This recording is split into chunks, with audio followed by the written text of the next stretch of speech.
You're all set, Chairperson. Great. Thank you so much, Recording Secretary. Good evening, everyone. I would like to call the October 27th, 2022 Parks, Recreation, and Community Service Commission regularly meeting to order at 5:32. This meeting is taking place entirely by teleconference via Zoom. The public is accessing the meeting via the Santana YouTube channel or the city's website. The commission and I, along with city staff and recording secretary, are in different locations. Please bear with us as the technology may disrupt the flow of the meeting. Will the recording secretary please call roll? Thank you, Chairperson. Commissioner Angie Gomez. Commissioner Corey Nelson.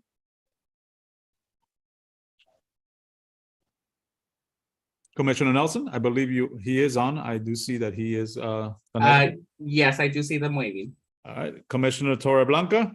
Here. Commissioner Wu. Here. Commissioner Ramirez. Commissioner Matthews. Present. Chairperson Herrera. Here. You have a quorum, sir. Great, thank you so much. Now, will you all please join me in the Pledge of Allegiance? We can get started. 1, 2, 3.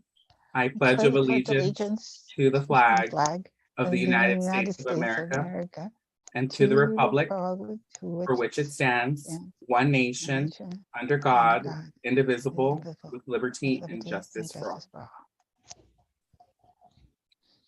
Great, thank you all. Now, the next item on our agenda is a time for public comments. Recording Secretary, do we have anyone wishing to speak for today's meeting? Chairperson Herrera, we do not have anybody for public comments today. Thank you for that update. Okay, we will move on to our consent calendar items. Next on the agenda is the consent calendar. Items 1 and 2 are the minutes of the regular meeting of August 25th, 2022, and our excused absences. Do we have anyone that would like to motion to approve the minutes of the August 25th, 2022 meeting and excuse absences? This is Ruby Wu. I motion to accept the minutes. Samina, motion to second it. Thank you, both of you. Recording Secretary, do we have those? Well, do we have a motion we have the motion. Second. Yes, we have a second. All in favor? Aye. Aye. Or rather, no objections. Duly noted. Great, thank you, Recording Secretary. This is the end of the consent calendar. Moving on, today we have 3 new items under new business. I will turn this over to the Executive Director, Hawk Scott, for item 3, which is the discussion of the Parks, Recreation, and Zoo logos. All right, good. God, what is it? It's fine. I'm in South Texas right now, so hello. I'm out visiting family, so but I want to be a part of this because I know we meet once a month, and I hate to not be a part of it and not hear from you guys every 2 months. But again, thank you guys for being here. Exciting news. Like I said, we have now officially adopted and in-house designed new logos for the Santa Ana Parks and Recreation Department, as well as the Santa Ana Zoo. We've also, with both these logos, have animation logos with them. I do have the Parks and Rec one finished. I'll try to share it for you for where I'm at. But the zoo one is almost complete. Yes. I have both of them, so I can share my screen as you're talking. So I don't have the. Go for it. Okay, but I have the Parks and Rec one all ready to go. So we'll start there. Yeah, and then we'll go to the zoo after that. Sounds good. And then if I can, I'll show the logo. So if you guys can see the thing, that is our new, well, or not. Can you guys see it? Yes, no? Yes, Executive Director. Okay, go. So this is our new logo. And again, what we wanted to do when creating it, those are actually right there, what you see, those are official city colors that we have for the city of Santa Ana.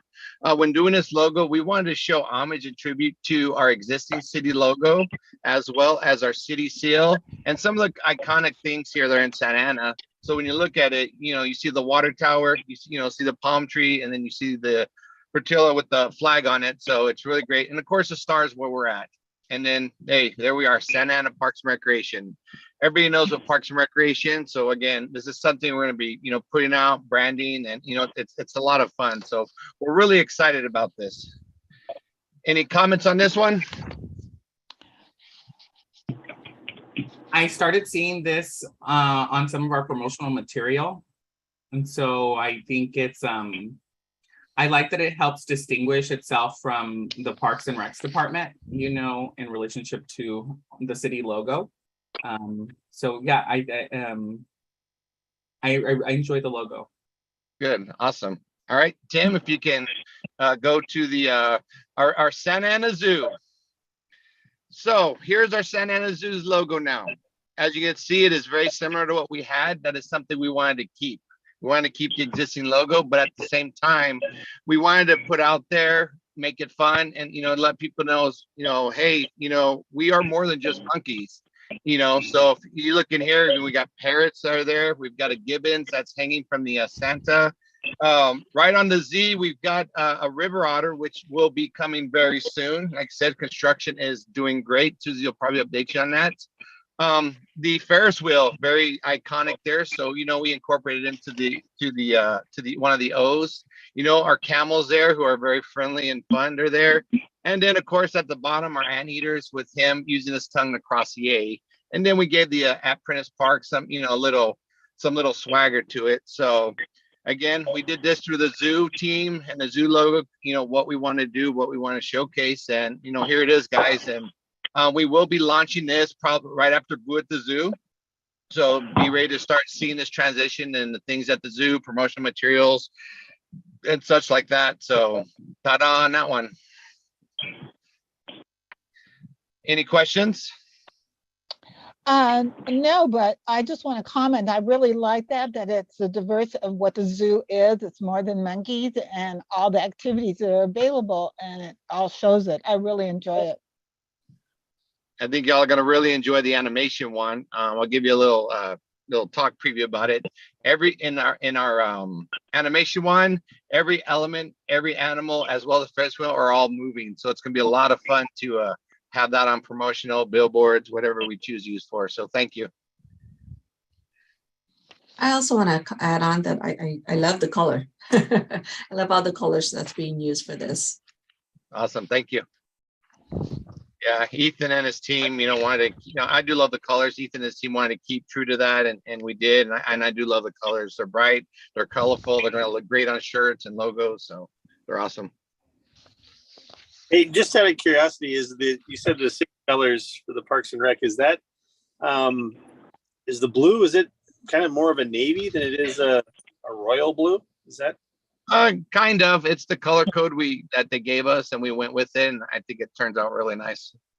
Yeah, I'm just thinking like some of the new turf at the stadium is much different blue than that, obviously, but maybe there's only so much blue you can have, right? Yes, sir. So again, we like to wish every blue is the same, but there are various shades of blue. I tried to get them to go the Dodger blue, but I got shot down on that one, of course. So. All right. Yeah, that's what I got on the new logos. Great. Thank you so much, Executive Director. I will And then now.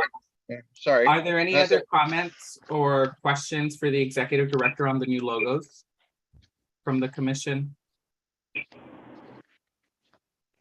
If not, the next item on our agenda is item 4, which is the discussion of the new Cultura magazine. I will turn this over to Recreation and Community Services Manager, Tim Bogano.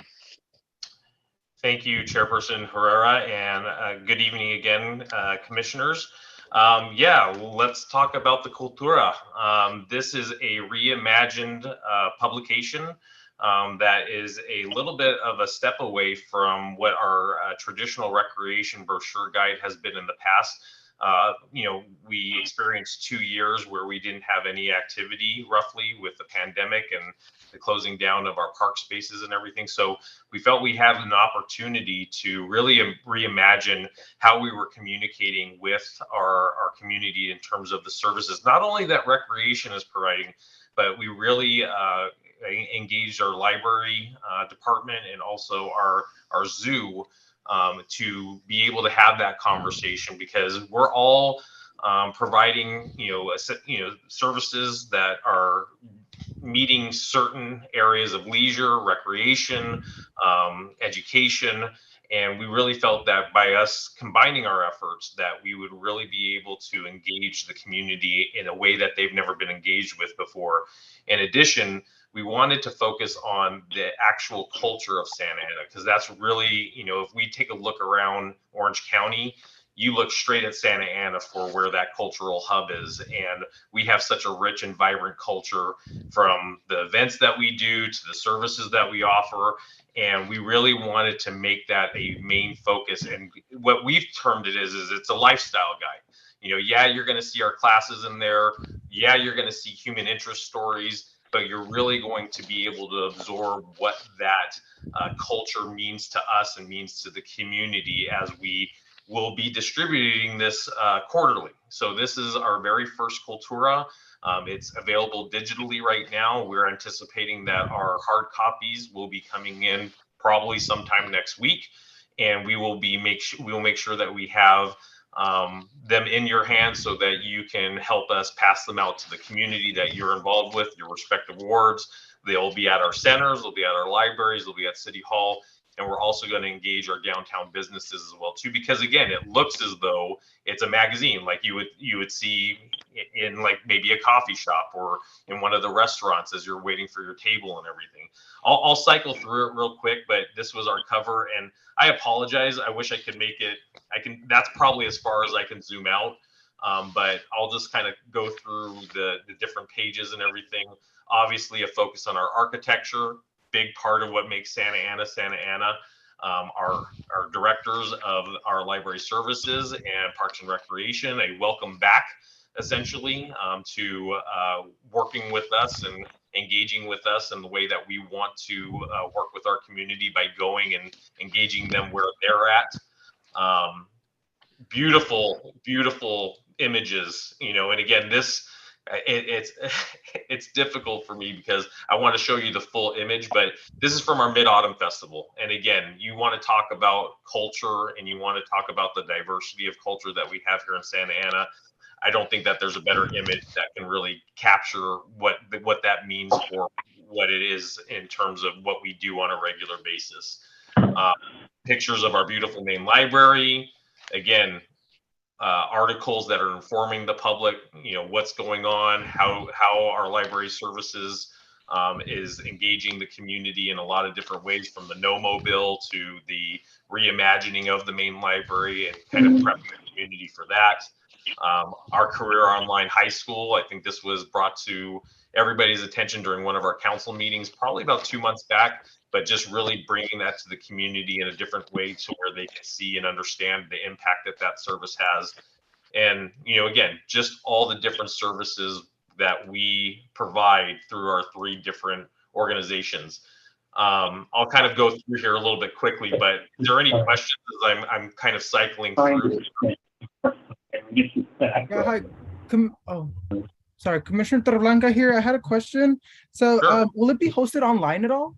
It is hosted online, and I can put a link in the chat for you so that you can access it while we're talking and everything like that too. Okay. And I'll do that shortly after the presentation, Commissioner Torreblanca. Some of the things that are kind of unique in terms of it, while each one of our areas has a different feel to it, they're all connected. So the font that you're seeing here is a derivative in all 3 different of the sections. But if you go through from the library to the zoo, you'll see that there's a little bit different of a variation. So again, as you're going through the publication, even though you were just in library services, now you're feeling like you're heading into our zoo and what the services that they offer. And again, a lot of did you know, highlights on the animals that are in our zoo, announcements for our events that are going to be taking place relatively shortly, ways to connect. You're seeing the prevalence of QR codes that are throughout, which again have active links that will take you to where you need to go to get more information.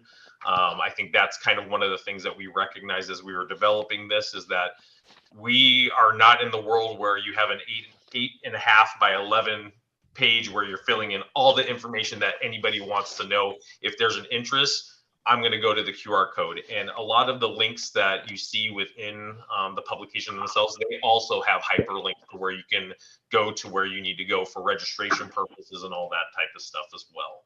Again, feature articles, focusing on our SAVE program, focusing on, different elements of the zoo, vibrant pictures, a little bit more information about some of the animals that we have at the zoo, and then we're transitioning into recreation, and you're going to see those types of focal points. Talking about health and wellness, a nice landscape picture of our mountains to the north of us and everything. And this falls in alignment with all of our different sections, some of our specific locations as far as Southwest Senior Center, Santa Ana Senior Center, our team programs, what we're doing there, our upcoming Santa Ana Winter Village, how to start engaging and getting information with regards to that, what we're doing in athletics, what is happening through our partnerships and collaborations with OCTAC. And again, what our hope was in delivering the Cultura in this new reimagined way. So again, like a lot of vibrant pictures, opportunity to subscribe, because the methodology that we had prior to was that all the residents were able to get a brochure in the past and everything. That's not financially sustainable, considering the volatility of the paper market right now. So our whole goal is to try to re-educate our community as far as the digital options. You can view this via your phone. You can view this through the link that that we have associated with it on our website and everything. But if you're wanting to have a hard copy, here's where we're going to create our all serve so that you can get a hard copy Cultura mailed to you. City resources, and again, just the vibrancy and the showcasing of our culture. And that is the new reimagined Cultura, the first publication. I'll be happy to answer any questions that you may have at this point. Thank you, Manager Pagano. Do we have any questions or comments from the commission on the Cultura magazine? Commissioner Torreblanca? Hi, thank you. So yeah, I mean, I love this. I love the idea of it. And I love that you said that like it's cutting down on paper too. So it's really giving opportunities for people to like explore it online. And I, especially since you said it's distributed quarterly. For me, when I think of Cultura in Santa Ana, I think of art, and I know you mentioned like displaying a lot of those art pieces. Would there be an opportunity to maybe highlight local artists, and like do like full pages of art, that people could submit and display them on there? Absolutely. That's one of the elements that I think I may have gone past within the Cultura, is a crowdsourcing opportunity. So if there's an article that is related to our parks or our services or our library, and somebody has an interest to want to elevate that, then giving us that opportunity. If there's an artist that we want to highlight, or even photographs, if you're, I don't know if you all do, but the Downtown Santa Ana Instagram is just, it was part of the inspiration for what we were trying to really capture here in the Cultura and everything like that, because the aesthetics that particular feed represents is exactly what we wanted to try to elevate for all of the people that interact with us in either the library, Parks and Rec, and the zoo. Thank you. Of course. Commissioner Matthews, do you have your hand raised? Yes, thank you. And will the magazine be translated to different languages? I think that is in the works. I think with our first publication, we want to kind of see what traction we get. And like I said, a lot of the data measurement that we're going to be receiving is through the QR codes, is through Mhm. all the hyperlinks that are active and everything. So that's going to give us a lot of our data measurement in terms of how we go through the translation process. I think one of the elements, and I could be speaking out of pocket here, so forgive me if this is maybe a little bit of misinformation, but I think when you go to the website, Mhm. one of the things that is a mechanism of our website is that it will have the opportunity to translate the the language that's on there. Right now, I think it's only dedicated towards Spanish, but again, we've had internal conversations about Vietnamese and other languages as well too. So that is part of the thing that we need to encapsulate as we move towards a potential RFP process, because we're getting 2 issues with the current vendor that we're working with, and then we're hoping to expand it to a long-term relationship with a vendor down the road. Thank you. You're very welcome. Thank you both for your comments. Any other questions or comments from the commission for Manager Pagano? I do have a question, Tim, in relationship to, I think what was mentioned. I really love the brand. I think it really speaks to the different cultures that are here in Santa Ana. And I think it's done in a way where it's not, what's the word, extractive, but rather representational, and it feels real. And I think that those are those true connections of like, hey, this is Santa Ana, you know, Right. like, these are the amazing things that there, I feel like that's what that magazine represents. Like, these are the amazing things that you can do in our city, you know, because I think that's maybe like a guide, like, dang, what do I do in our city, you know? And I think that you can open that and be inspired by the vibrancy of the pictures. And so I really like the events on there. I think it's helpful. You know, Executive Director, I will mute you. I also wanted to talk about the process for maybe the inclusion of, I don't know, a commission note or something, you know, or, you know, hey, you know, we would like to, I think what's coming up for me is summer, and trying to get like a summer ready, you know, our pools are, you know, and so I think that's, but I'm like, dang, I want to provide input, or, you know, so don't forget about the commission in terms of, you know, wanting to provide commissioners note or something like that on there. And I liked what Commissioner Torreblanca mentioned about local artists. It is very much calling art. And so if there's an opportunity to feature local art, you know, I think that would be amazing. That will be a huge component of it. And thank you for your comments with regards to receiving commissioner feedback. I think that's certainly something that we can incorporate into subsequent issues. Another exciting development that didn't necessarily happen with this particular issue is, but that we have hired a communications and marketing supervisor who will be kind of the clearinghouse for all 3 of our areas that contribute to this. And I think that will give a much farther and expansive reach to what it is that we want to do. This was, you know, imagined back in, I think, April. And so it was all of us kind of figuring out like, okay, what feels right? What makes sense? You know, what is the essence of what this publication represents and everything? And this was our best effort, being novices, right? Because I'm a recreation guy. I'm certainly not a communications and marketing person, although we do have elements that we work with and everything. But having the perspective of Corey, who is our new communications and marketing supervisor, I think she's going to take it to another level. And I'm really proud of this publication, of what the work team that did work on this and everything. And I'm really happy with the end result, but I'm excited for what the next issues are going to represent, especially with, you know, commissioner feedback, focusing on local artists, contributions. I mean, the possibilities are endless as far as the crowdsourcing opportunities that will exist with regards to this publication. So I appreciate the comments.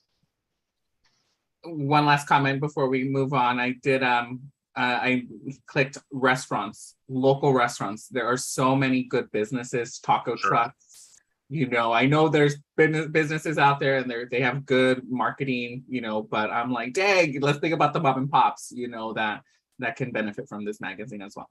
Sure, absolutely. We'll definitely include that as well.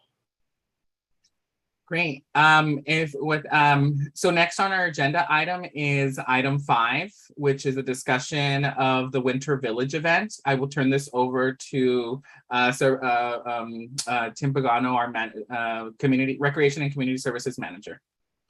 Thank you very much. Glad to be back with you all for the discussion of Winter Village. We're really excited about it. Essentially, last council meeting, our agreement with ICE America was approved, even though we've been planning it in the background in anticipation of that agreement being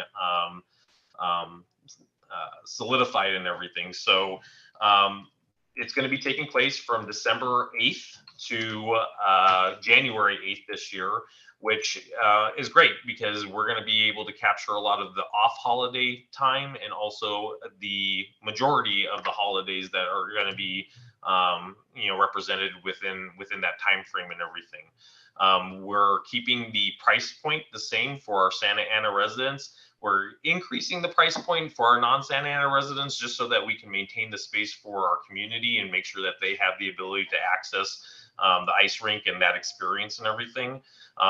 One of the things that's really interesting about the Winter Village is that last year it was a public works driven event. They had money from ARPA and everything, and Parks and Recreation really didn't own much of it other than maybe the entertainment, the performances that were coming from the community and everything. So this year it was transferred over to Parks and Recreation. So we're definitely doing a number on what that means for us in the community. So a lot more programming will take place. I'll share my screen again to kind of give you a footprint of what we're going to be focusing on. But if you didn't, everybody can see the screen, correct? If you didn't participate last year, essentially the ice rink was in this area on the Plaza of the Flags.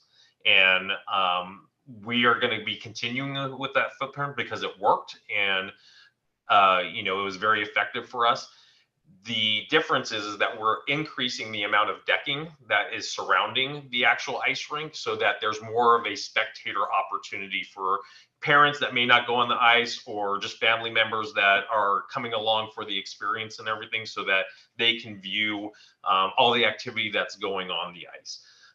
Part of what we're also constructing is we had a community stage that was built off of this what I call a pyramid, but we do intend on having Saturday nights specifically be very heavily focused on entertainment. So again, community performances, probably some headliners that have worked with us in the past at some of our other events and everything, but really focusing on that Saturday night event space to where we want to draw out the community, even if you're not going ice skating.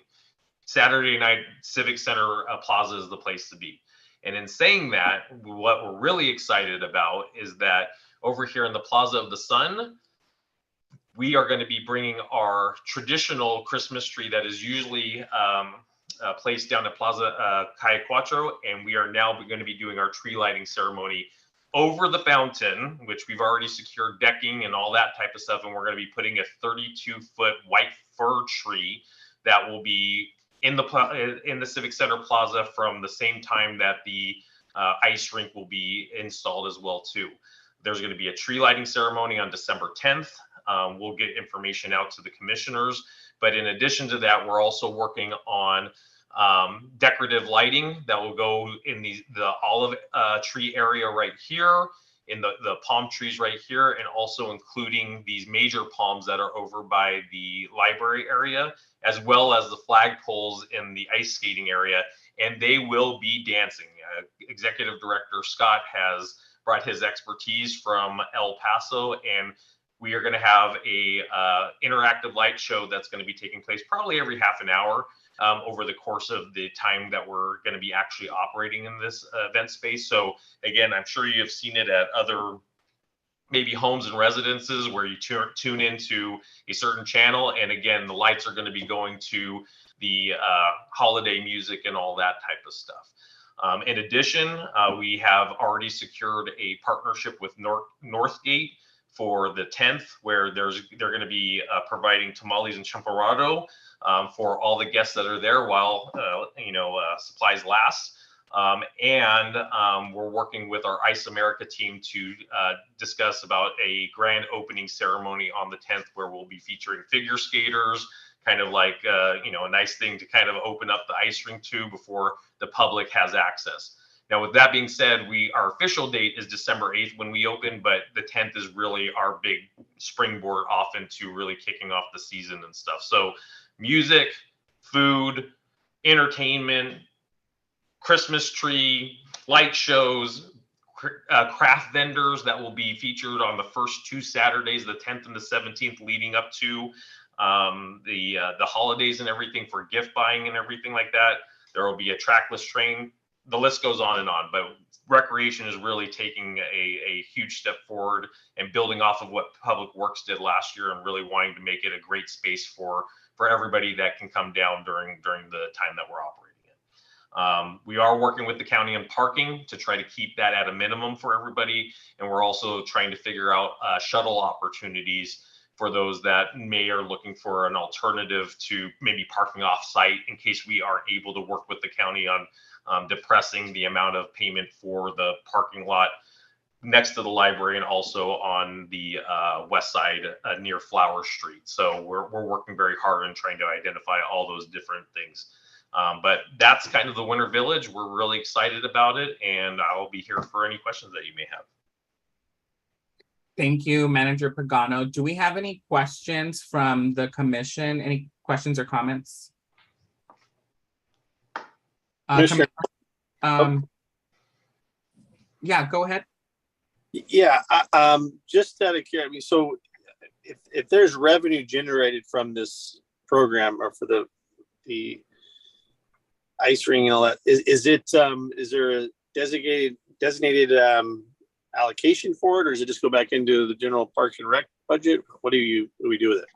It's a good question, because like I said, we didn't own this event last year. So whatever revenue that was generated, we actually had a discussion about this, Commissioner Nelson, today with our special events supervisor.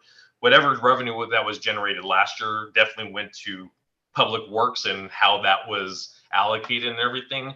But this year, Parks and Rec will see the revenue that is generated from here. And the unique thing about kind of Parks and Recreation is there's really no cost recovery that's associated with what it is that we do. A lot of our events are free. It's just the elements that are within our events. Our programs are very economical and everything like that. So in terms of what our expectations are as far as a return on investment, that's something that we're still kind of working out the finer details to, and as far as where that revenue ultimately goes. But it's good for us, because as Parks and Recreation, we're trying to find ways where we can create those revenue streams so that we can share in the contribution that all of our sister agencies have in terms of creating general, revenue to offset the general funds that are allocated each year. So long story, don't really have a path forward at this point in terms of where that revenue is going, but we will be experiencing some of that revenue sharing with Ice America, our contractor who's bringing in the ice rink. All right. Yeah, I know it was well received last year, and with keeping the price the same and raising it for the outside, I think there's a lot of outside of interest to come and see what Santa Ana has, and obviously there's not too many outdoor ice rinks here in Southern California. I think the down at the Spectrum, and then this seems to be the two bigger ones I know of. So it's pretty exciting. So thank you. Very welcome. Thank you, Commissioner Nelson. Commissioner Torreblanca, I know you unmuted yourself. I don't know if you had a comment or question. No, yeah, thank you. I did have a comment, which was just, I really appreciate you guys keeping it the same price range for residents. I love that. And I think if we, continue to generate revenue from this, it's a great opportunity to keep that that price at the same for our residents in years to continue. As someone who grew up below the poverty line and, actually is still there, I really appreciate keeping the price at what it was for residents. Thank you for that, Commissioner Torreblanca. Appreciate that. Commissioner Matthews? I was just going to say I missed it last year, so I'm looking forward to attending the ice skating So I'm really looking forward to that event. The great thing about it too is that we were working with Ice America to identify other opportunities outside of just ice skating. So they've told us about these big wheels that they can bring out on the ice, and you can do like drifting contests and everything like that, and also do. I don't know if you saw them last year, maybe not, but they have what they call bobbies, which is basically a skate aid. And what I pitched to them is to do broomball because I'm an ice hockey fan, but they don't have any barriers for the ball not to be contained.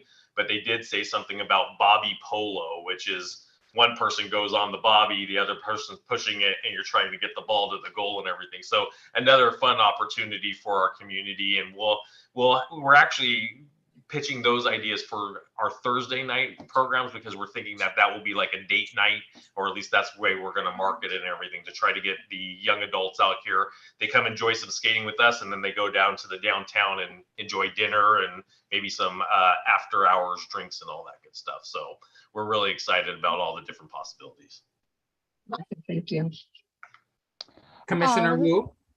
Yes, I, who participated in almost all the events, have to comment that it was very festive.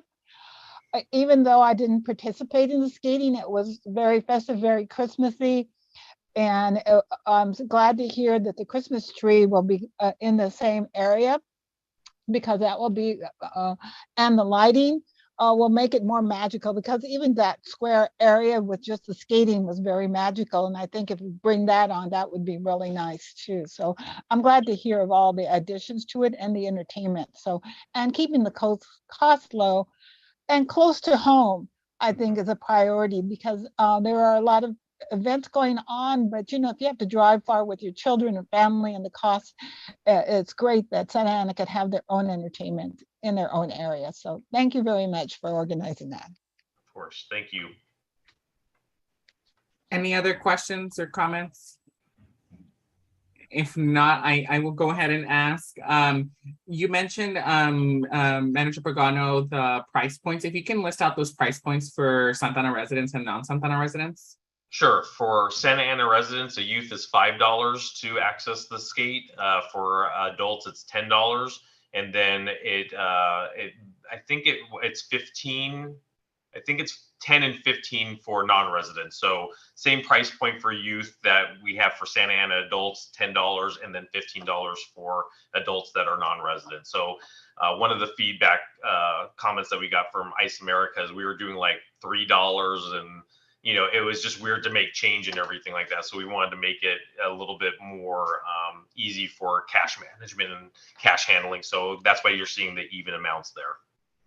Great. That's what a great value for an event. So you pay upwards of even more, and so way more. So I'm very happy that prices are low. You mentioned the parking lot. So to confirm, where would you encourage residents? I know it's 2 months away, but where would you encourage residents, or where you anticipate residents? So we have a meeting next Tuesday with the county, and so we're targeting this area right here, also the library parking lot. During the weekends, we'll have to work with our library partners to maybe see if the parking lot that is just north of Civic Center Drive is an opportunity.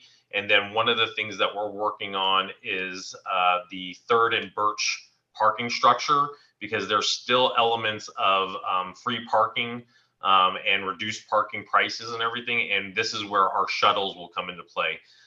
Where we'll take them, west on 3rd and then just up on Parton, and we'll have the ability to drop off right here, which is still a very good access point. If we don't go into the Civic Center because of the gates and everything, then we would just travel a little bit down further to Flower and then drop them off on 6th Street right here, which is right next to the rink and the event space and everything. So those are our the areas that we're discussing right now. I think for paying, again, some people are just really particular, want to get as close as possible. I think the opportunity will exist here in our super block area, which is controlled by the city and everything like that too. So that's been a feature of some of our events that have taken place on Flowers. That's been pretty accessible, but we're making sure that we're crossing all our T's and dotting all of our I's with regards to that area as well too. Great. Thank you so much. You're very welcome. Thank you. We will move on to the next item on our agenda, which is informational items. So no action is needed from the commission on these items. However, this is a time for city staff to provide a brief summary of their reports and for the commissioners to ask any questions. So if we can have, let me see what is first. Yes, I believe we have our zoo first. Ethan Fisher, our manager there at the zoo, if you would like to go first. Hello, good evening, Commission. I have some updates for the zoo. So as usual, I'll start with some of the animal services updates. We had some poison dart frogs, some new poison dart frogs come into the zoo. So those are going to be on view in the near future for the public. Hopefully at some point you had a chance to see our live butterfly experience flight when that was open over the past few months. That is wrapping up for the season. So we have it's closed now, and then we'll look to bring back the live butterflies in April 2023 with a lot of PR and press about that when they return to the zoo for spring and summer. And then another really neat thing that happened recently is we had our first release of our endangered mountain yellow-legged frogs. So those were, there's a native species from Southern California, not very many of them left in the wild, and we've been working with a consortium of different partners, other zoos, federal agencies, non-governmental organizations, and the scientists, the biologists trekked our frogs for a couple hours. They drove an hour and a half out to the mountains, and then they trekked them for about 2 hours down to the stream and released our frogs. And then they'll go back over the next few years and keep tracking them to see how the population does. In the meantime, we're raising up the next cohort of frogs that will be released next spring and summer. But that's a great program we're able to be involved in, and where they are released in the high elevation streams, that is part of the Santa Ana River. It's the opposite end of the Santa Ana River, but it's a neat tie into what we're doing here because it's the same watershed. Education wise, we have the park pop-ups are happening. There's been different announcements on social media where the zoo's popping up in different neighborhoods around the city. We're also back in full swing with field trips during the week. We have a lot of kids visiting the zoo. One of the days next week, I think there's 2,000 kids coming to the zoo. It's a lot. There was a fabulous college and career community resource fair with Santa Ana Unified. They had almost 5,000 attendees come to the zoo, and there was over 120 different vendors, exhibitors providing information on future careers for students, vocational programs, other resources. The different arts programs from Santa Ana Unified were performing. They had face painting, so there was food distribution. There's all sorts of resources. That was the first time they've ever done it at the zoo, and it was really, really successful and served the community very well and our students. So we're happy to be able to be involved in that. And then also tied to students, just as recreation does in the library, we have Santa Ana youth employees at the zoo. And I'll say, since we started in July 2021, we've had over 18 youth complete their experience at the zoo, and some of them have gone on and are now part-time employees working at the zoo. So it's a great program that helps youth in the community and learn more and prepare themselves for future education opportunities and future careers. Operationally, there's lots of different projects going on. The giant river otter habitat and the primate trails, that's part of that. That's under construction. Keeps going. Lots of things going on with that. We're almost done with the improvements along First Street to beautify the zoo along that corridor. The lighting is going in, some new signage. The landscaping looks great. So that really spruced up that area. And then our new website is rolling out really, really soon in the next couple of weeks, hopefully. as far as Friends of the Santa Ana Zoo and some other events that have been going on. The end of September, we had a great orchid show, 3 days. If you were able to attend that, hopefully you took home a new friend. And there's educational classes and some displays. That's the second time we've done that. Also, right now we're in full swing of things with Boo at the Zoo. Last week we had one community night on Friday, which was free for Santa Ana residents, and we had about 1,400 residents come to that event. So it was very popular. And we're happy to be able to offer that for people so that we can have a broader reach of that event. And with that, I'm happy to take any questions. Thank you so much for that update. Commissioner Matthews, you have a question or comment? I do have a comment, actually. I want to thank Ethan for coordinating the, helping me provide field trips to the zoo for our seniors here at the Cambodian Family Community Center. We had about 30 community members, and most of them are elders. Most of them, the Santa Ana Zoo is right at their backyard, but they haven't been to it for a long time. So they had a really great time. They had the opportunity to see the butterflies and all the different animals there. So I really want to thank you for helping us coordinate that and for providing that experience for our community. You're welcome. I'm so glad they were able to come and they had a great time. I know some of them had never been to the zoo before, and I know the Cambodian Family is literally around the corner from the zoo on 4th Street. Yes. And I believe you were also, I want to say a Cambodian Family was represented at one of the resource fairs recently, but maybe we were also there. Yeah, we were at the because resource there was also fair. Senator Umberg had a resource fair at the zoo right after the career fair, and there was more people coming to the zoo for resources and information, and it's great that we're able to facilitate that and be a hub for that in the community. Absolutely. Thank you. And also the orchid show was wonderful too. So I'd have the opportunity to walk through it. Wonderful, beautiful orchids there and great vendors. So, and next time, if you guys have not seen it, go by and see them. Thank you. Well, next September, the end of the month, end of September, 2023. Thank you. Any other comments or questions? Great. I realized that I jumped around on the agenda, but coming back to our library services, handing this off to Director Sternberg. Thank you, Commissioner Herrera.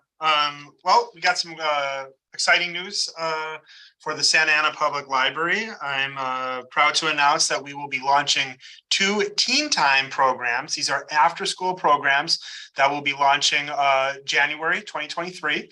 And these will occur at the El Salvador Community Center, as well as the Garfield Community Center. And these will focus on after-school programs and services for our youth, especially geared towards our teens. Programs that are supportive of LGBTQ plus youth will be incorporated into the program, as well as potential opportunities for paid youth internships at both locations. And then, of course, access to traditional library services, materials, books, magazines, computers, things like that will all be there as well. So look for that coming in the new year. Garfield is a newer building, and the room that we'll be using to do this is wonderful. We're going to do some improvements to the space that we're going to use at El Salvador. So the timeline for El Salvador may shift just a little bit, depending on when the improvements, such as we're going to do painting, do some new flooring, lighting, and just really make the space feel like it's, comfortable for our teens and youth who want to visit after school. So right now, we may tweak the hours a little bit, but right now we're targeting Monday through Thursday from 3:00 p.m. to 6:00 p.m., hitting those key, after school hours. And Friday we're looking at 2 to 5. But we'll finalize all the hours as we approach, and then of course, after we roll out the program early next year, we'll see how much of a response we're getting, how many teens we're getting, and we can make tweaks and adjustments from there to make sure we're having the most impact on our community and with our teens. So we're really excited for that one. This program was funded, thank you to our city council, as a part of our last budget process. And we also were able to get some additional staff members, including full-time librarians, who will be at the center developing programs. So we're really getting professional staff in there as well to think this through and make sure our teens and our youth get the best service possible. Moving on, just sharing that we got some great new technology as a part of our ongoing digital literacy and technology initiative that was funded by Revive Santa Ana and ARPA funding. And so we were able to get a number of AWE or AWE tablets. These tablets are for children. So essentially these are educational tablets that kids can use here at the main library or at New Hope Library. They're preloaded with lots of different types of educational software. Families and kids can come and grab them and play with them at the library. They can sit down, they can take them to wherever they want and just, enjoy learning by using digital tools, because that's just as important to have that kind of literacy as the old-fashioned type of literacy where you crack open a book and you read. In the year 2022, that is just as important. So I'm excited to share that we have launched those, and those are available at both the main and New Hope Library. New Main Library has 10 tablets available and New Hope has 5 available over there. And then finally, I just want to share a little bit on our fall reading program. This is for youth up to 8th grade who can now register. It's called the Cover to Cover reading program. So for every 5 books they read, children will earn either a food certificate for a free burger at In-N-Out, or they can choose a free book. It's a maximum of 3 prizes for the reading contest. And children too young to read may participate by having their parents or an older sibling read to them as well. So we have an online version. We use our software called Beanstack, or if you don't have access to online or would prefer, the paper route, we also supply that as well. And those are available as a log for parents to sign. So either way, whether it's, paper or digital, we got you covered for that reading program. And then finally, of course, it's just a list of all of our, like I do every month, just share the many, many programs we have at the Santa Ana Public Library and our New Hope branch. And of course, you can go onto our website and download our calendar and see all the different stuff that's occurring every month. This is a little bit of a snapshot for October of 2022. And I'm here to answer any questions if the commission has them. Thank you, Director Sternberg. Welcome. Any questions or comments from the commission? I see you've unmuted yourself, Commissioner Torreblanca. Yeah, hi. Yes, I just have one question. So you were talking about the tablets for the kids. Yeah. And so you had mentioned how they can use them at the library and move them around. Would they be able to check them out as they would a book, or are they solely for in-house use? These specific ones, because we have a limited quantity, 10 at Maine and 5 at New Hope, these are for in-library use. Yep. Yeah, but we do have our Library of Things. And we have lots of great technology to check out through there, including regular laptops and hotspots. So we have you covered. If you need a computer and you want to take it home, we got you covered for that. But these specific ones are for in-house use, just because of the limited quantities. Yeah, that's what I figured. I was just making sure. All right, thank you. Thank you. Great, thank you so much, Commissioner Torreblanca. Any other questions from the commission? Director Sternberg, I received an email, I believe today or yesterday, a $9.3 million grant. Yes. Right, yeah, so that's big news. I know that went out to everybody. So the library received a $9.3 million grant from the state of California. This is for infrastructure and deferred maintenance at our main library, and will be used to supplement Revive Santa Ana funding for completing our main library restoration and renovation. So yeah, it's great news and a great boost to our renovation project that I'm confident will restore our main library here in Santa Ana to the flagship public library in Orange County. And I think will represent us well as the county seat. So look forward to that. It's a bit of a long process to renovate a 62-year-old building with all of the, maintenance needs and all the building mechanicals that need to be repaired, and, making sure we have accessible elevators and, and not elevators that meet code from, 40, 50 years ago, but that we're supplying all the newest technologies and most modern spaces. So it'll take it's going to take some time to complete this project, but right now we're targeting summer 2025 to open a beautiful, newly renovated main library for the residents of Santa Ana. I'm excited. Same. Thank you so much for. Yeah, thank you for bringing that up too. Thank you. On the application, I'm sure it was long, and anytime we can get state or federal dollars to supplement our expenses, it's always a great opportunity. Thank you, Commissioner Herrera. If there's no more questions, I will go ahead and move us forward to Parks and Facilities. Our Associate Park and Landscape Planner, Susie Frigenac, if you would like to give an update, please. Thank you, Commissioner Herrera, Chair Herrera. Good evening, commissioners. Great to be here. Want to highlight a few things in the Park and Facilities Projects Report. We just had our kickoff meeting for the Flowers Street Bike Trail improvements project, and that should be underway next month. Exciting things happening over at Santa Anita Park. Things are moving along very well. The very exciting thing is when we started the project, we touched every part of it except for the community center. But $5 million was added to the project. We just went through a process to select an architect to help us do a design build approach to build a new community center. We just had the review, the evaluations. We just selected an architect, and we're planning to take that to City Council on December the 6th to award a design contract, and then we will be kicking off.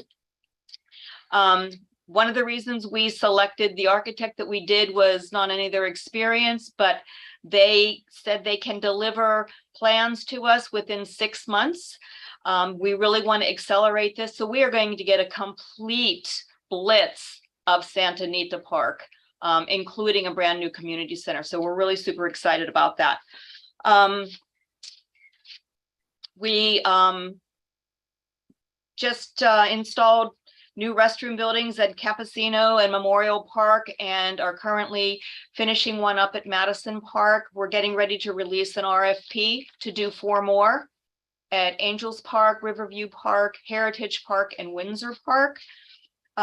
Rayton Myrtle Park also under construction and moving along well. All total, we have 10 projects under construction totaling about $20 million. So really exciting that we're able to make this kind of investment. The other exciting thing, one of the big projects that we have on the boards right now is the dog park. We, as you know, went through a year-long process to do conceptual design, and then we went through a process of selecting an architect to do contract documents for us.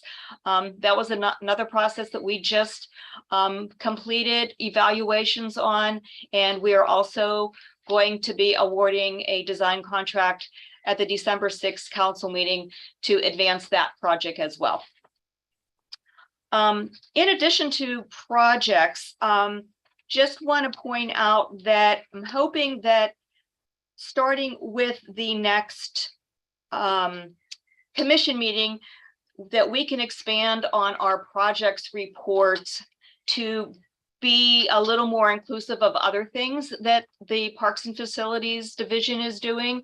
I'd like to expand on the services that the Park Maintenance Division is putting out. But I'd also like to include a section on acquisitions. One of the things that we've been really working a lot on is looking for additional properties to expand our park system. And I'm really excited because there are things happening. We acquired properties, and it is a done deal, ready to go for a new park at 10th and Flower Street. As it turns out, that might grow. There are a couple of additional single-family homes adjacent to those parcels that are for sale that we're looking into purchasing. So that park might actually grow. There on Bristol, there are 2 groupings of parcels on the west side that we are in the process of acquiring. Parcels that were left over from when they did the widening. Along with that, along Warner Avenue, while the streets division is widening the streets, there is an opportunity to pick up 12 more parcels along Warner Avenue. We are looking into doing that. It is eligible for ARPA funding, so we want to take advantage of that funding. So that's something else that we're actively working on. Properties at First Street and Mountain View, we've been working in partnership with the Water Department to purchase properties there. I believe that purchase will be official next month. And we're also looking at properties that are available east of Campesino, or Cesar Chavez Park right now, so that we could expand that park. So we have a lot going on in the acquisitions area. We are also, there are some other areas in the city that we're getting brokers' opinions on. One of those areas is 2525 North Main, undeveloped property that was slated for development. Adjacent to Santiago Park, would be an excellent opportunity to expand the park. Santiago Park is one of our 5 city parks. It serves the entire city. It would be really wonderful to take advantage of the opportunity to acquire that undeveloped property and expand the park, expand the services. So we're looking into possibilities there. Those are my highlights. I'm happy to take any other questions, but it's certainly an exciting time to be in Parks and Recreation. There is a lot happening, and there is more to come. Thank you so much, Susie. Any questions or comments from the commission? Commissioner Torreblanca? Hi, thank you. So first, I have a comment and then a question. So comment, I love that you're bringing up acquisitions of parks. You know, I think it's great, and I'd love to see those parks really be expanded. But going back to the question, so you had mentioned that they were installing new restrooms at Memorial Park. Yes, it actually was completed in August. In August, okay. Yeah. Because I actually did get some comments from residents. There was a basketball tournament going on at Memorial Park, and some residents let me know that there was only one restroom open out of like multiple restrooms available. So I just I don't know, I wanted to know maybe like what the schedule is for the restrooms, or maybe why only one of them would be open. Yeah, I'm not sure why one of them, only one of them was open. Usually it's the opposite. There's 4. Mm-hmm. And I understand what they've been doing is they keep 3 open and one locked. And what they do is they reserve that for reservations, so they can ensure that there is one clean restroom available when the reservations start. But I will have to, I'm concerned that the opposite is happening out there, so I will look into that. Yeah, thank you. Yeah, it just really worries me because there's I mean, it's not just our house residents. We have a lot of unhoused residents in Santana as well that could really use those restrooms. As Yeah. someone who works in retail and stuff, there's also constantly people trying to use restrooms in businesses. Mhm. And so I think we really need to keep our park restrooms open, especially at our operating hours, 8 a.m. to Yeah. 11 p.m. I think what they're trying to do is strike a balance between the different types of usage that we have out there to make sure that there's always one available for, every kind of user. And I think that's the reasoning behind it. All right. Yeah. Well, thank you for looking into that, Susie. Absolutely. Commissioner Matthews? Thank you. Just a question. What are the plans for the lot that's there on Standard and McFadden, McFadden? Yes. a new park. And when is that coming? Oh, it's coming soon. We have contract documents, which are the plans and specifications that we bid out for general contractors to bid on. They're at 90% right now. Awesome. So we're looking to wrap that up by the end of the year so that we can advertise and break ground in the spring. And then Awesome. it'll be about a year, 10 months to a year to actually construct it. So we should see it completed probably late 2024. Great. And as of right now, is that lot just kind of closed off to the community, or is it being used for anything? Because I've seen folks in there. So I'm not sure, is it just closed off, or is it just being open for certain community? It members, is or- fenced off. I know the parking in the alley is open and Mhm. the nearby residents are using that, but the lot itself is fenced off. Okay, great. Thank you so much. Oh, you're welcome. Any other questions or comments? Yeah, I have one. For the new park space at 10th and Flower, I'm assuming it's too early to have a design or what the park's going to look like, but would you take in consideration kind of that neighborhood is very filled with a lot of skateboarders that in a very positive way. And they spend a lot of time at Willard in the parking lot at the school. Would there be any chance of doing any sort of skate element there?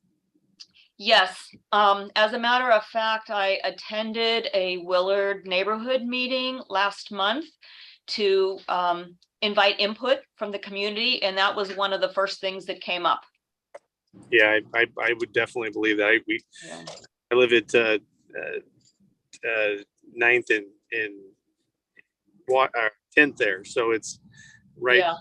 It's very lots of young good skateboarders and kids that like to go and do a lot of that stuff. So yeah, that'd be great. So, Yeah, absolutely. Being a fellow neighbor, I totally agree. yeah, and then one last question regarding the bathrooms at Memorial. You said, I kind of broke up there. Did you say that there's going to be additional bathrooms being done at other sites? Is that what I heard? Yeah, there's 4 other parks that we're looking to take the same approach where we replace an existing restroom with a new prefabricated restroom. And those 4 sites are Angel Park, Riverview Park, Heritage Park, and Windsor Park. Got it. Okay, thank you. Mhm. Thank you so much, Commissioner Nelson. Any other comments or questions? If not, Susie, I have a question. I was there at Santiago Park helping to do a cleanup. And I wanted to use the restroom, and I know both are still closed, or I don't know if you can give me an update. I know at our last commission meeting, Santiago Park would be complete by, I believe, October 12th or somewhere around there. And, I was communicating with Executive Director Scott Hawk on sometime maybe in December or January for the completion of the date. Yes. Yeah, it's looking more like December, January. Right now, it's really, we're getting closer. really exciting to be out there right now because you can really get a sense of what it's going to be.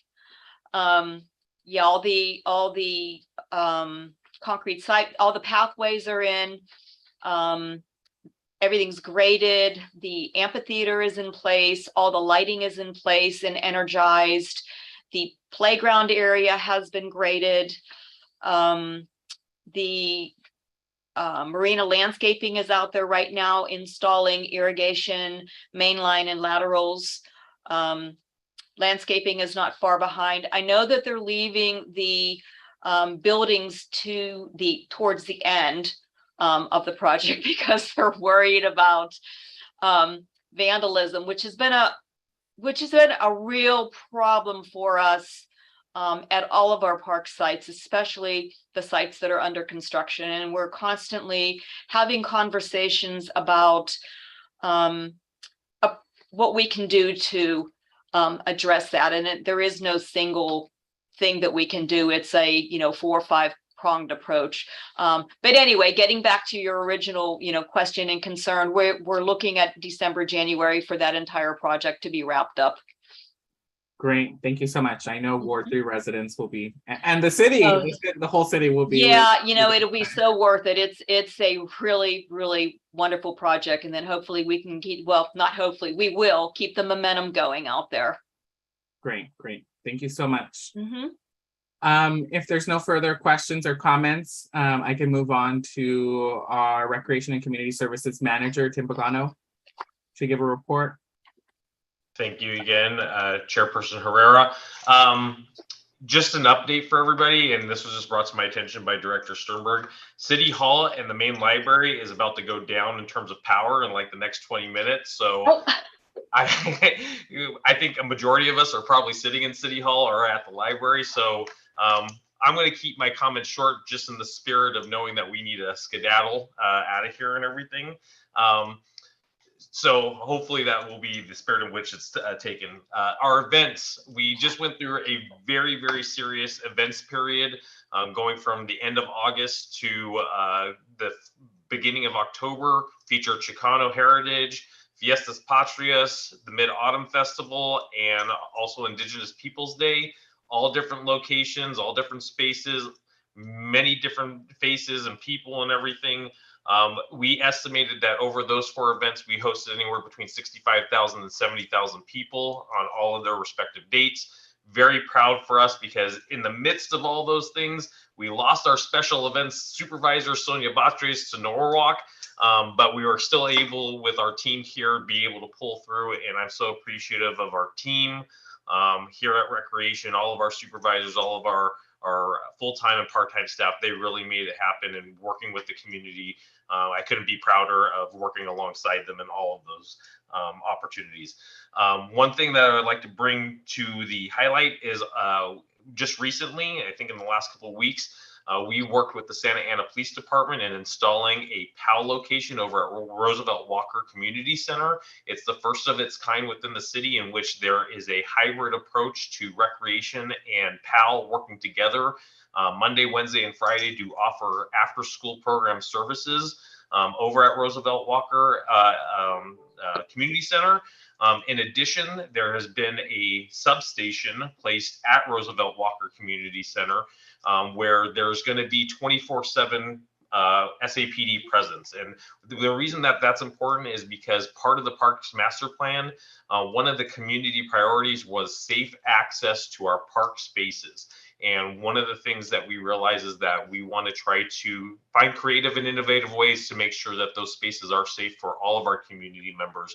And in doing so, and by partnering with SAPD, we have the opportunity to create that safe space for the folks over at Pacific Park. And it's a pilot program. We're doing it for a year and kind of seeing what the results are. But PAL has been making really positive impacts within the community over at PAL HQ, which is off of McFadden. We hope to duplicate that now that we're doing a hybrid approach over at Roosevelt Walker, with Parks and Rec doing some enrichment programming and SAPD focusing on tutoring after school, and health and wellness programming. So we're really just trying to collaborate in order to make the biggest impact that we can.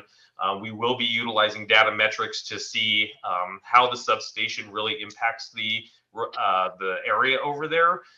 The benefits that I really think is positive is that because the Northeast officers that are stationed over there, they do not have to come all the way back to HQ, which is in center downtown, in order to write reports, take a break, get something to eat, go to the restroom. Now that space is there for them so that they have the ability to be in the same area in which they're stationed, so that if something does happen, the response time should theoretically be reduced because of the fact that they're not having to leave their district and everything. So that was really something that we wanted to explore with our SAPD partners, and so far so good. We have 15 kids signed up, and the idea is to slowly bring in more kids from the Roosevelt Walker Academy that is connected to the Roosevelt Walker community center site, and also from the surrounding community as well. Lastly, our centers are back open. I think you kind of got a flavor of that from just all the different things with what Director Sternberg said as far as team time at Garfield and El Salvador. Classes are starting to pick up. Activities are starting to pick up. Youth sports is starting to pick up. So we're really feeling happy, having been off for such a long time, that recreation is back, and we are really poised now that we've hired 3 new faces that bring a new perspective to our team, and all of our historical team members that can really add that infusion of this is what Santa Ana is about. We're really excited about the future, and we're poised for being back 100% in spring of 2023, and that will be reflective in our Cultura guide for the winter, spring, and all the classes that we have ready to deliver to the community. And with that, I'll keep it short, and if there's any questions, I'll be happy to answer them. Do we have any questions from the commission for Manager Pagano? Okay, Manager Pagano, and to at least the whole Parks and Recs teams, thank you all so much over the last 3-4 months. It's been packed with events, and I love going to as many as I can, and I have, and I am very proud of the work that you all are doing. And you know, we will continue to do to the end, to the end of the year, but really excited, and just want to thank you and thank the team for the hard work that you all do. Thank you. Appreciate it, Chairperson. For the next item on our agenda, our commission comments, is the time for each commissioner to provide comments if they wish, but it is not required. We'll start with Commissioner Matthews. Sorry there. Not much to say. I'm just really excited about all the things that are happening from Parks and Recs, all the events that's going to be happening, the winter park, the zoo, the library, all the wonderful events that's happening for our community members. So I'm very excited to see it all come to fruition. Thank you. Thank you, Commissioner Matthews. Commissioner Torreblanca from Ward 2. Yeah, no comment at this time. Thank you. Great, thank you so much, Commissioner Nelson from Ward 4. Yeah, no comments, but just thanks everybody for your efforts in providing us such a detailed oversight. So thank you very much. Have a good night. Thank you, Commissioner Wu from Ward 5. Mine will be short too. I'm glad to see about the team program at El Salvador, because El Salvador needs the center to be open with more. Commissioner Wu, you may have muted yourself if you want to unmute yourself, but we heard your thanks for the El Salvador Park opening. You still might be on mute. Keeps getting unmuted. Also, I'll be asking more about the Bristol Park acquisition. I'd like to know more about that and what part of the of Bristol they'll be putting in that park. And I'm glad to see the progress in the opening up of all the parks. So thank you. Great. Now for my closing comments. I do want to echo what Commissioner Wu just said. Susie, it's great. I love how you restructured the meeting to, I mean, the agenda I would also appreciate that inclusion of acquisitions. That would be great. For my closing comments, under our bylaws, I reviewed them. And under section 4.2 of our responsibilities and duties of the commission is to act in an advisory capacity and consider the proposed annual budget for Parks, Recreation, and Community Services Agency, and to make recommendations to the city manager and city council. So, you know, to our executive director, Scott Hawk, he's not here, or Hawk Scott, he's not here. But I think maybe for our next meeting in December, we can have an analysis of, hey, you know, I know during this time is when the department really starts to, you know, get the ball rolling on the budget. So I really would like for us to be on top of that. I really advocate for the most funding. I want to advocate for the most funding for our parks and recs. Like, I am here for you all. So, you know, whatever that means in terms of, hey, we need more funding for zoo, for the library, you know, for our parks and recs programming, you know, like let's talk about that. Let's talk about that, and let's ask the council for the things that we need, maybe more staffing, you know, maybe that's what's needed. So for me, I need to get a better analysis of where our spending has been. I know that there's different buckets of funding that come into our city. But, you know, if you look at our snapshot of funding over the last 2 years, it looks amazing. It looks great, you know, because of ARPA funding, revived dollars, and the such. So I think I would want to go back in terms of, hey, you know, where were we at the greatest moment of, you know, prior to this pandemic, where we were good? You know, I know we had to cut funding in 2008 and subsequently from that, but I want, you know, get a general analysis of this is where our Parks Department can be, this is where we've been, and this is where we want to, you know, aim and strive to get more funding for our department. So, or for the Parks and Recs department. So if we can have a meeting in December to encompass an analysis of our finances to then make better recommendations to the city manager's office as well as the council on the budget. Without further ado, let me see what my script says. This is the conclusion of the meeting. The next regular meeting will take place on Thursday, December 22nd, 2022. There will be no meeting as it lands on a holiday. So we will see the public in December. Make sure you go out and vote on November 8th. It's an important election, as is any other election. But our meeting is adjourned at 6:55 p.m. Thank Good night, you. everyone. Good night, everyone. Thank you, everybody. Good Good night. night. Thank you. Good night.